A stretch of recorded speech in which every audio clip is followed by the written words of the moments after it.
ஸ்ரீலக்ஷ்மி வல்லபாரம்பாம் விகனோ முனே மத்தியமாம் அஸ்மதாச்சாரிய பர்யந்தாம் வந்தே குரு பரம்பராம். நேர்கள் அனைவருக்கும் அநேக கோடி நமஸ்காரங்கள்.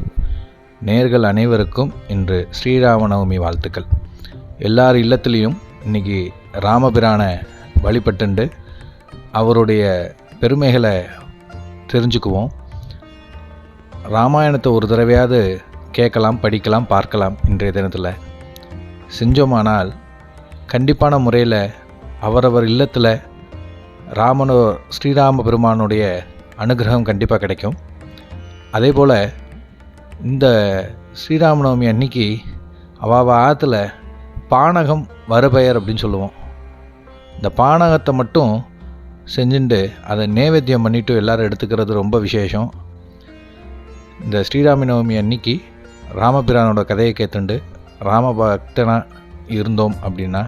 பல நன்மைகள் உண்டாகும் ஆற்றுல. இந்த பதிவு பார்த்திங்கன்னா தல்லாகுளத்தில் உள்ள அருள்மிகு பிரசன்ன வெங்கடாஜலபதி திருக்கோயிலில் ஸ்ரீனிவாச பெருமாளுக்கு இன்றைக்கி ஸ்ரீராமநவமி உற்சவம் நடந்தது. அதனுடைய காணொலியை இன்றைக்கி உங்களுக்கு பகிர்ந்துக்கிறேன்.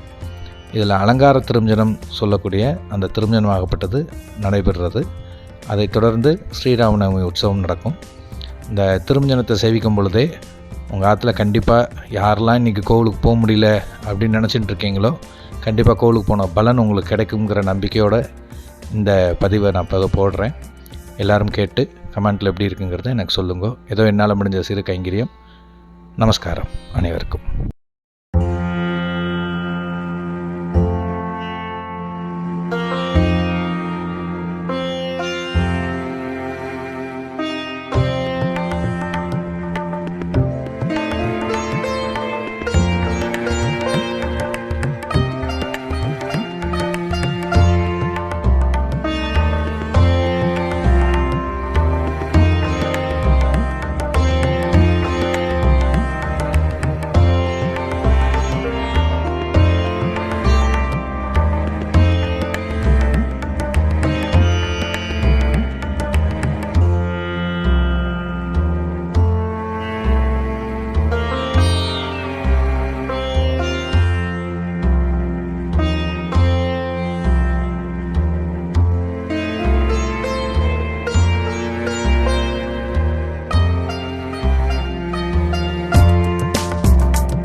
सहस्रशीर्षा पुरुषः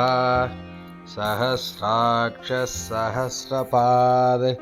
स भूमिं विश्वतो भृत्वा आप्यधिष्ठद्दशाङ्गुलं पुरुष एवेदगुं सर्वं यद्भूतं यच्च भव्यम् उदामृतत्वशेषाणः यदन्नेनातिरोहति एतावानस्य महिमा अथोऽध्यायागिश्च पूरुषः पादोऽस्य विश्वाभूतानि त्रिपादस्यामृतं दिवि त्रिपादोद्वबुधै पुरुषः पादोऽस्येहात्मभात् पुनः तथो विश्वन्वक्रामत् शासनानशने अभि तस्मात् विराडजायत विराजो अधिपुरुषः स जातो अध्यर्क्षत पश्चाद्भूमिमतो पुरः यत्पुरुषेण हविषा देवा यज्ञमतन्वता वसन्तो हस्त्या सीताज्यं ग्रीष्महिद्मः शरद्रविः सप्तास्यासन् परितयः त्रिसप्तसमिधकृताः देवा यद्यज्ञं तन्वाणाः अबध्नन् पुरुषं पशुं तं यज्ञं बर्हिः प्रौक्षन् पुरुषं जातमत्हृतः तेन देवा अयजन्त साध्या ऋषयच्चये तस्मात् यज्ञात् सर्वऋतः संवृतं प्रसधाज्यं पशोगस्ताहिश्चक्रे वायव्यान् आरण्यान् घाम्याच्चये तस्मात् यज्ञात् सर्वऋतः च सामानि जग्गिरे छन्दागुं सृजग्गिरे तस्मात् यधस्तस्मादजायत तस्मादस्वा अजायन्त एके चोभया ततः गावो गजग्गिरे तस्माज्जाता अजावयः यत्पुरुषं व्यघतुः कथिता व्यकल्पयन् मुखं किमस्य कौ बाहु का भूरूपाता उच्यते ब्राह्मणोऽस्य मुखमासीद् बाहुराजन्यकृतः ऊरू ततस यद्वैश्यः पद्भ्यागुं शूद्रो अजायत चन्द्रमा मनसो जातः चक्षुर्सूर्यो अजायत मुखा इन्द्रश्चाग्निश्च प्राणात् वायुरजायत नाभ्या आसीदन्तरिक्षं शीर्ष्णोऽध्यौ समवर्तत पद्भ्यां भूमिर्दिशस्त्रोत्रात् तथा लोकाकुम् अकल्पयन् वेदागमेतं पुरुषं महान्तम् आदित्यवर्णं तमसस्तु भारे सर्वाणि रूपाणि विशिष्य धीरः नामानि कृत्वा अभिवदन् यथास्ते दादा पुरस्तात् यमुदा जहार चक्रप्रविद्वान् प्रदिशः सदस्रः तमेवं विद्वानमृत इह भवति नान्यपन्था अयनाय विद्यते यज्ञेन यज्ञमयजन्त देवाः तानि धर्माणि प्रथमान्यासन् ते हनाकं महिमानश्चचन्ते यत्र पूर्वे शाध्यासन्ति देवाः अभ्यः सम्भूतपृथिव्यैरसा च विश्वकर्मणः समवर्तताति तस्य त्वष्टा विदधद्रूपमेति तत्पुरुषस्य विश्वमाजानमग्रे वेदागमेतं पुरुषं महान्तम् आदित्यवर्णं तमसस्परस्तात् तमेवं विद्वानमृत इह भवति नान्यपन्था विद्यते यनाय प्रजापतिश्चरति गर्भे अन्तः अजायमानो बहुधा विजायते तस्य धीरा परिजानन्ति योनिं मरीचीनां पदमिच्छन्ति वेदसः यो देवेभ्य आतपति यो देवानां पुरोहितः पूर्वोज्यो देवेभ्यो जातः नमो रुचाय ब्राह्मये रुचं ब्राह्मं जनयन्तः देवा अग्रे तदब्रुवन् यस्वैवं ब्राह्मणो विद्यात् तस्य देवा अशन्वशे क्रीश्चते लक्ष्मी च पत्न्यौ अहोरात्रे पार्श्वे नक्षत्राणि रूपम् अश्विनौ व्यार्तम् इष्टं मणिषाणा अमं मणिषाणा सर्वं मणिषाणा सहस्रशीर्षं देवं विश्वाक्षं विश्वशम्भुवं विश्वं नारायणं देवमक्षरं परमं पदं विश्वतः परमन्नित्यं विश्वं नारायणगं हरिं विश्वमेवेदं पुरुतत्विश्वमुपजीवति पदिं विश्वस्यात्मेश्वरगं शाश्वतगं शिवमच्युतं नारायणं महाज्ञेयं विश्वात्मानं परायणं नारायणपरो ज्योतिरात्मा नारायणः परः नारायणपरं ब्रह्मतत्त्वं नारायणः परः यच्च किञ्चिज्जगत् सर्वं दृश्यते श्रूयतेऽपि वा अन्तर्बहिश्च तत्सर्वं ह्याभ्यनारायणस्थितः अनन्तमव्ययं कविगुं समुद्रेऽन्तं विश्वशम्भुवं पद्मकोशप्रधीकाशं कृतयञ्चाप्यतो मुखम् अतो निष्ट्या विधस्यान्तेनाभ्यामुपरि तिष्ठति ज्वालमालाकुलं भाति विश्वस्यायतनं महते छन्दतघं शिलाभिः स्थूलं बद्याकोशसन्निभं तस्यान्ते शिशिरकं सूक्ष्मं तस्मिन् सर्वं प्रतिष्ठितं तस्य मध्ये महानग्निर्विश्वाचिर्विश्वतो मुखः शोक्रभुक् विभजन्तिष्ठन्नाहारमजरः कविः दन्दापयति स्वन्देहमापादतलमस्ततघम्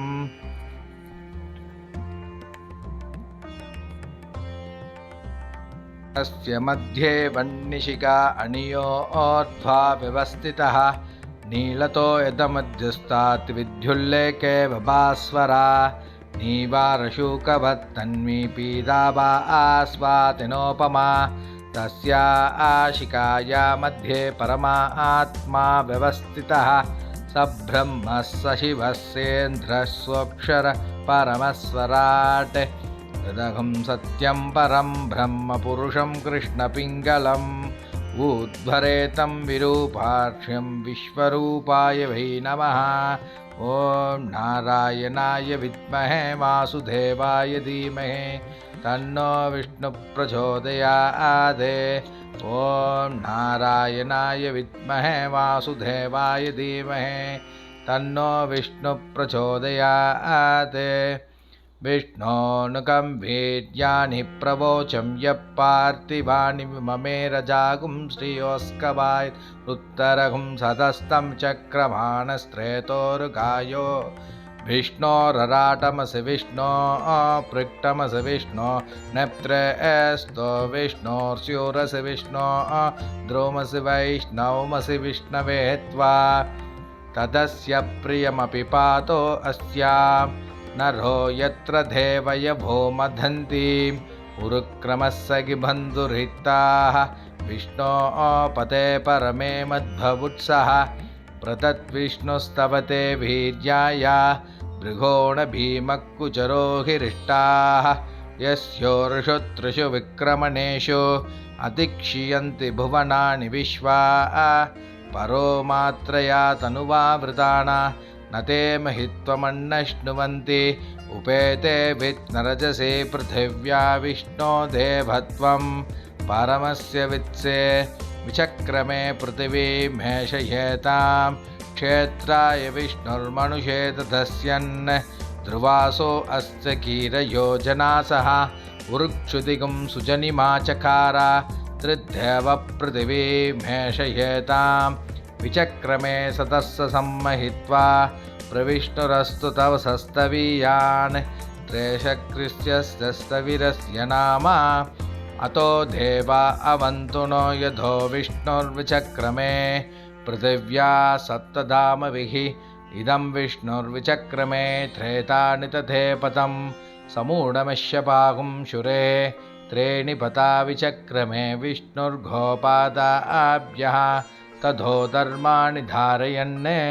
विष्णोर्कर्माणि पश्यत वेदो वृदानि पस्पशे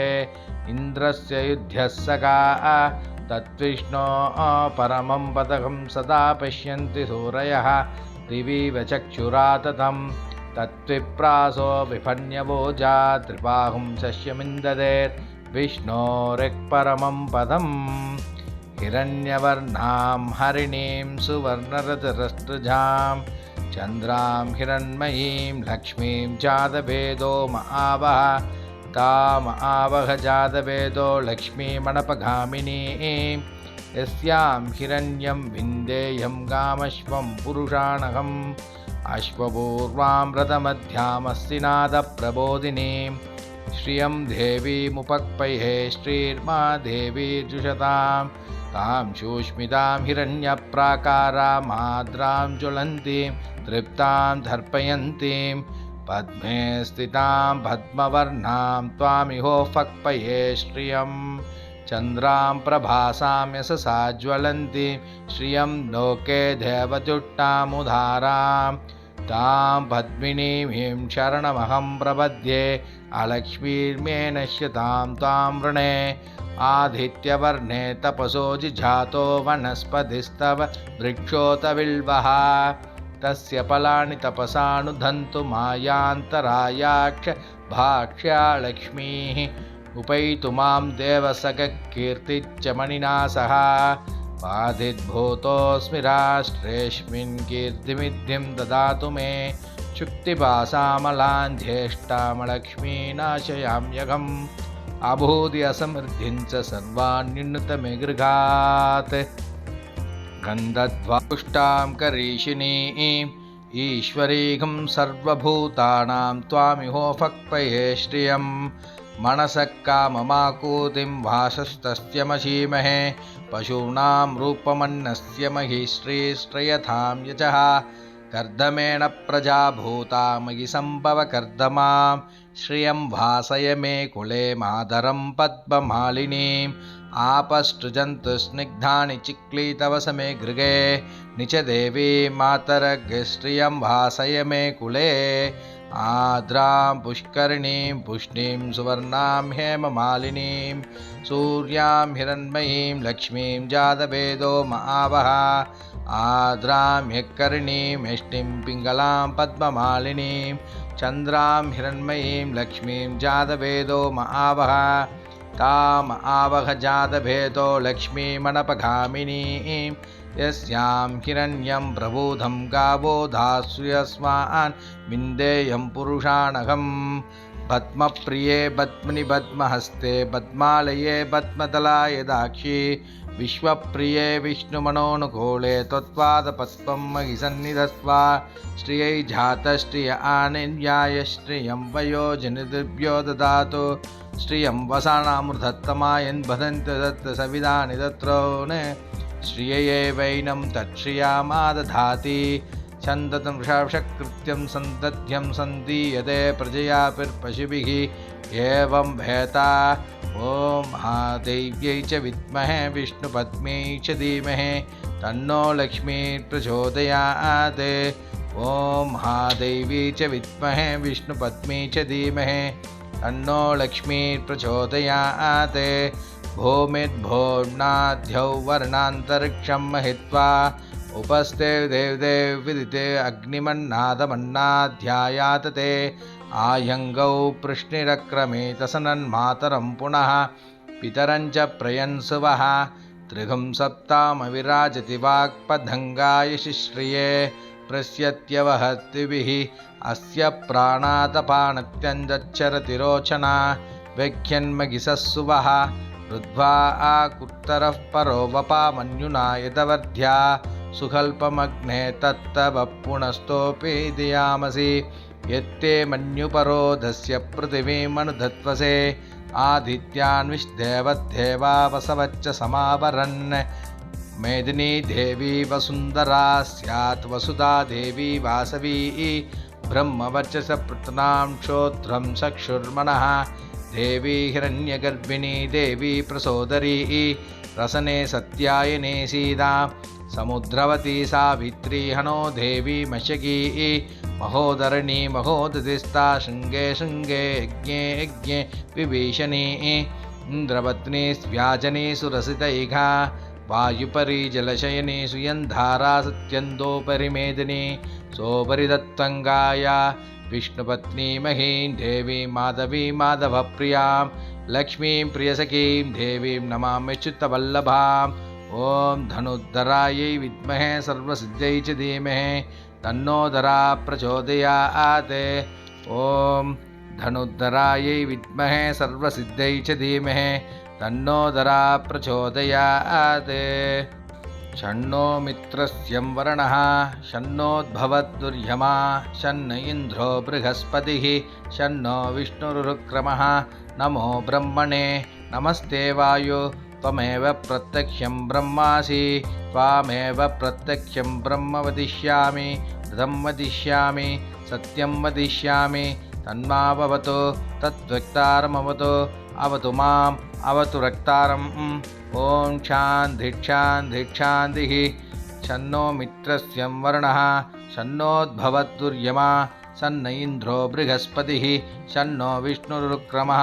नमो ब्रह्मणे नमस्ते वायो त्वमेव प्रत्यक्षं ब्रह्मासि त्वामेव प्रत्यक्षं ब्रह्म वदिष्यामि ऋतं वदिष्यामि सत्यं वदिष्यामि तन्नामवते तद्वक्तारमवते अवतु माम् अवतु वक्तारम्। ॐ शान्तिः।